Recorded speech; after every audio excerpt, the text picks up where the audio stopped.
दोस्तों हाल ही में यूके के वीज़ाज़ का रेशो बहुत ज़्यादा बढ़ा हुआ है, तो इसके रिगार्डिंग हमारे पास बहुत सारे क्लाइंट्स की क्वेरी आ रही है। लेकिन इसके साथ-साथ क्वेरीज़ इस चीज़ के ऊपर भी है कि सर हमने पहले यूके अप्लाई किया था और हमारी एप्लीकेशन में गलतियाँ हुई हैं, जिसकी वजह से वीज़ा ऑफ़िसर ने हमें रिफ्यूज़ कर दिया है। तो अब क्या किया जाए कि हमारा वीज़ा ईज़िली निकल जाए? तो इस तरह की क्वेरीज़ हमारे पास काफ़ी सारी आ रही थी, तो मैंने इसके लिए स्पेसिफ़िक वीडियो बनाने का सोचा। तो आज मैं इस वीडियो में आपको बताता हूँ कि अगर आपकी एप्लीकेशन में इस तरह के मिस्टेक्स हैं, तब आप फर्दर कोई कंट्री अप्लाई कर रहे हो यूके को, तो आप कर सकते हो, कोई दिक्कत नहीं आएगी, वीज़ा ऑफ़िसर उस चीज़ को समझता है। अब देखिए होता क्या है, मैं अगर आपको मिस्टेक की बात करूँ तो मिस्टेक ये भी हो सकती है कि आपने एप्लीकेशन करते वक़्त आपका जो क्लोजिंग बैलेंस है, सेविंग अमाउंट है, वो गलत मेंशन कर दिया। वो गलत गलत कैसे हो सकता है? वो गलत इस तरह से हो सकता है, मान लीजिए आप लिखना चाहते थे वहाँ 5000 जीबीपी, 5000 पाउंड आप मेंशन करना चाहते थे, बट बाय मिस्टेक आपने वहाँ 500 मेंशन कर दिया या फिर 5 लाख मेंशन कर दिया। तो उसके रिगार्डिंग आपको वीज़ा ऑफिसर ने कर दिया रिफ्यूज़, तो आप उस केस में एप्लीकेशन दोबारा कर सकते हो अगर आपकी ये मिस्टेक वीज़ा ऑफिसर ने पकड़ी हुई है। लेकिन वो डिपेंड करता है कि आपने अगर ये मिस्टेक की है, वीज़ा ऑफिसर ने उसके ऊपर रिफ्यूज़ल दिया है, तो पॉइंट को मेंशन किस तरह से किया है। अगर पॉइंट को इस तरह से मेंशन किया है कि आप हमें गलत इन्फॉर्मेशन जानबूझकर दे रहे हो, तो उसको एक जस्टिफिकेशन के साथ क्लियर करना होता है। अदरवाइज आपकी तरफ से एक मिस्टेक हुई है, वीज़ा ऑफिसर भी ये चीज़ मानता है, तो आपको जस्ट करना ये होता है कि आपके एप्लीकेशन को विदाउट जस्टिफिकेशन भी आप कर सकते हो। लेकिन वीज़ा ऑफिसर आपके रिफ्यूज़ल में ये जस्ट मेंशन कर दे कि आपने जो मुझे इन्फॉर्मेशन दी है वो जानबूझकर दी है, तो आपको उसके लिए जस्टिफिकेशन नेक्स्ट एप्लीकेशन में देनी होगी। क्योंकि अगर आप जस्टिफिकेशन नहीं दोगे तो वीज़ा ऑफिसर सेम पॉइंट के ऊपर फिर से ऑब्जेक्शन उठाने वाला है। आपकी एप्लीकेशन दोबारा कितनी भी क्लियर क्यों ना हो, लेकिन वीज़ा ऑफिसर आपकी पुरानी एप्लीकेशन को पकड़ कर बैठ जाता है कि आपने उस टाइम गलती क्यों की थी या फिर आपने गलत इन्फॉर्मेशन जानबूझकर क्यों दी थी।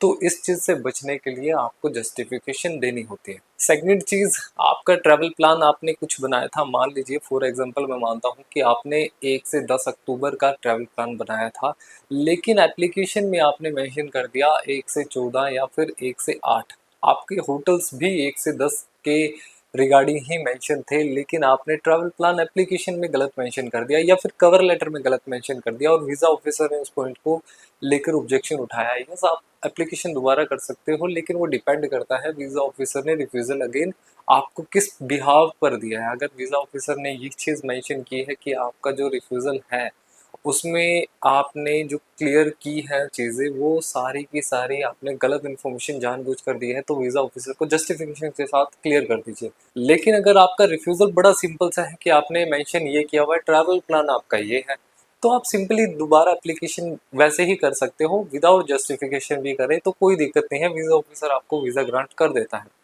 लेकिन बाकायदा आपको एप्लीकेशन में कोई मिस्टेक नहीं करनी होती। आपके एप्लीकेशन में कुछ मिस्टेक्स ऐसी भी होती है जो वीज़ा ऑफिसर कंसीडर ही नहीं करता।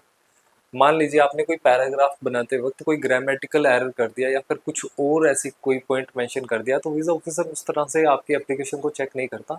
वो जस्ट आपके एप्लीकेशन में क्लैरिकल चीज़ें देखता है। क्लैरिकल चीज़ें क्या हो सकती हैं? क्लैरिकल चीज़ें हो सकती है आपका ट्रैवल प्लान, आपकी सेविंग्स, आप कितना खर्चा करते हैं, और आपकी स्टेटमेंट में अगर मान लीजिए कोई इररिलेवेंट ट्रांजैक्शंस हुई हैं तो उनकी एक्सप्लेनेशन। तो ये सारी चीज़ें वीज़ा ऑफिसर देखता है, लेकिन आपको वो एक्सप्लेन किस तरह से करनी है वो भी मैटर करता है। ऐसा नहीं है कि आपने सिंपली एक्सप्लेन कर दिया और वीज़ा ऑफिसर उसे देख लेगा, नहीं नहीं, ऐसा बिल्कुल नहीं होता। वीज़ा ऑफिसर आपकी जो एक्सप्लेनेशन है उसको क्लियर कट देखना चाहता है, किस तरह से आपने ट्रांजैक्शंस की है उसको मेंशन करने का एक वे होता है। अगर आप उसे सही तरीके से मेंशन करते हैं वीज़ा ऑफिसर तब उसे कंसिडर करता है। अदरवाइज आप सिंपली उसे एक्सप्लेन कर दोगे, वीज़ा ऑफिसर नहीं करेगा कंसिडर, क्योंकि उन पॉइंट्स को लेकर वीज़ा ऑफिसर आपको रिफ्यूज़ कर सकता है। और कुछ क्लाइंट्स की क्वेरी ऐसी भी है कि यूके का वीज़ा लेने के बाद उनको क्या क्या प्लस पॉइंट्स देखने के लिए मिलते हैं। देखिए, यूके का वीज़ा लेने का मतलब है आप एक अच्छी कंट्री के अंदर ट्रैवल करने जा रहे हैं और ट्रैवल हिस्ट्री यूके की वाकई में बड़ी मायने रखती है। अब यूके का वीज़ा लेने से आपको बेनिफिट ये होता है कि आप आयरलैंड भी विज़िट कर सकते हो, उसके साथ आप स्कॉटलैंड भी विज़िट कर सकते हो, आपको उसके लिए अलग से वीज़ा लेने की ज़रूरत नहीं होती। तो एक वीज़ा के साथ आप कितनी अच्छी ट्रैवल हिस्ट्री बना सकते हो, आयरलैंड की भी, स्कॉटलैंड की भी। क्योंकि देखिए, अगर आप यूके का वीज़ा ले लेते हो और इन कंट्रीज़ को भी साथ में विज़िट करते हो, तो आपकी जो ट्रैवल हिस्ट्री है वो इतनी बेहतरीन हो जाती है कि अगले 6 महीने बाद अगर आप कोई और कंट्री अप्लाई करते हो तो आपको बड़ा बेनिफिट होता है उस चीज़ के लिए। क्योंकि हमारे पास भी एक पॉइंट ये होता है कि मैं इससे पहले यहाँ विज़िट कर चुका हूँ, यूके, लंदन, बर्मिंघम, आयरलैंड में जा चुका हूँ, स्कॉटलैंड में घूम चुका हूँ। तो वीज़ा ऑफिसर इन पॉइंट्स को देखकर आपको जेन्युइन ट्रैवलर मानता है और इसलिए आपको वीज़ा बड़ी आसानी से ग्रांट करता है। देखिए, अगर आप यूके की एप्लीकेशन कर रहे हो, चाहे वो फ्रेश एप्लीकेशन है या फिर कोई ऐसी एप्लीकेशन है जो पहले रिफ्यूज़ हो चुकी है, तो आप प्रोफेशनल बॉडी की हेल्प ज़रूर लें। अगर आप प्रोफेशनल बॉडी की हेल्प लेते हो तो आपको रिफ्यूज़ल दोबारा से फेस करना नहीं पड़ेगा। वो आपको हर चीज़ पॉइंट मेंशन कर कर देगा कि आपके रिफ्यूज़ल का कारण ये हो सकता है, तो पहले इसे दूर करते हैं। इस पॉइंट को क्लियर करने के बाद आपका रिफ्यूज़ल का रीज़न ये नहीं आने वाला। तो आप प्रोफेशनल बॉडी की हेल्प ज़रूर लें। तो आप हमारी टीम से कॉन्टैक्ट कीजिए, आप हमारी टीम से अपनी प्रोफ़ाइल को चेक करवा सकते हैं, जिसमें अगर आपकी फ़ाइल में कोई भी ऐसा लूप होल हुआ जिसकी वजह से आपका रिफ्यूज़ल आ सकता है, तो आपको वो पहले से ही क्लियर कर दिया जाता है और हम उस लूप होल पे काम कर कर उसे दूर करते हैं ताकि एप्लीकेशन में इस पॉइंट को लेकर रिफ्यूज़ल ना आए। इसी तरह की और भी इन्फॉर्मेटिव वीडियोज़ के लिए हमारे चैनल से जुड़े। Thank you so much.